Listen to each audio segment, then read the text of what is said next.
Vous pensez qu'il faut des années de travail et des millions de dollars pour créer un jeu vidéo à succès? Qu'il faut être un pro de l'informatique ou alors avoir une armée de développeurs prête à suer sang et eau pendant des années pour atteindre des sommets? Depuis sa chambre, T.J. Gartner, un programmeur britannique, a réalisé le coup du siècle en créant une série de jeux minimalistes. Alors le principe du jeu est très simple. Je vous laisse admirer le travail, moi perso, je suis bouche bée.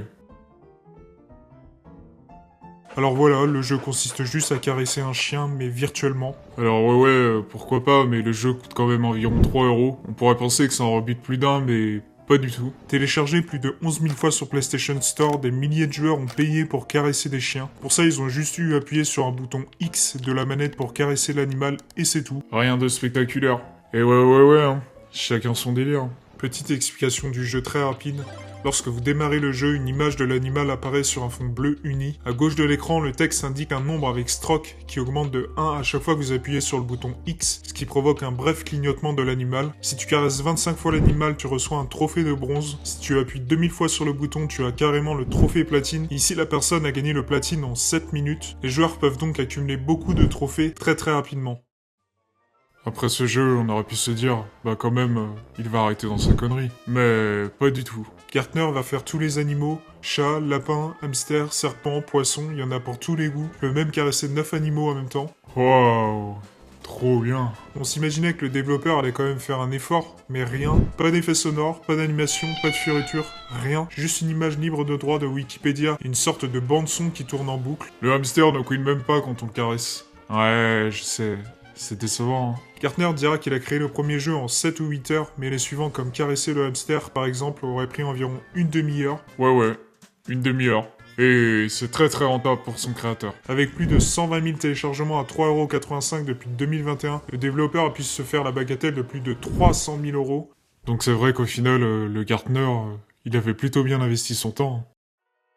T'es sûrement très curieux, je pense que tu veux savoir quel animal a rapporté le plus d'argent. Eh bien, c'est le hamster. Puisque le jeu a été téléchargé plus de 11 000 fois, T.J. Gartner n'avait pas prévu un tel succès, mais il avait tout de même une petite idée en tête. Il a déclaré « Je vais être honnête, à un moment donné, c'est devenu une sorte de blague. Je me suis dit, je vais voir jusqu'où je peux aller. » Comme quoi, on peut partir d'une blague et on peut se faire beaucoup de monnaie, hein.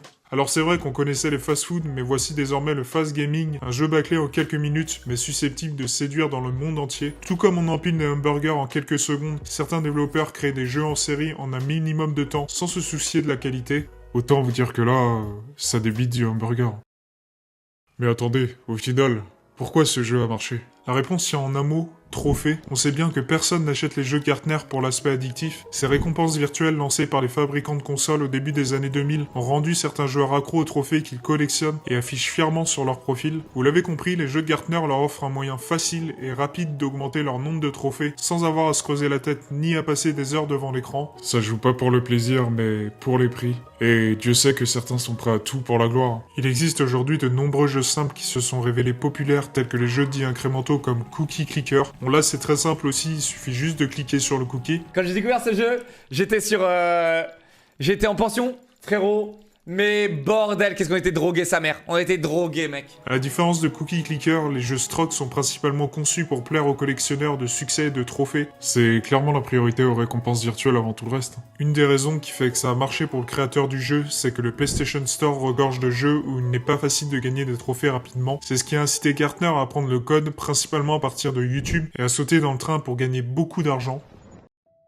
Avec pour unique objectif de subvenir aux besoins de sa jeune famille, le développeur n'a aucun regret. On comprend pourquoi, hein, franchement, mais tout le monde n'a pas trouvé les jeux amusants. Les forums internet regorgent de messages condamnant les titres de chasse aux trophées, les personnes qui les créent et Sony pour les avoir autorisés sur le PlayStation Store. Gartner affirme que sur 11 000 personnes qui ont acheté le jeu pour caresser le hamster, seuls 10 ont demandé un remboursement. Très peu de mécontents, hein, finalement. Sony est censé prendre des mesures contre les jeux conçus uniquement pour les chasseurs de trophées en les retirant, mais les 100 000 $ que Sony a gagnés grâce à Gartner les ont probablement incités à ne pas être trop critiques. Bah, tout le monde est content en fait, hein.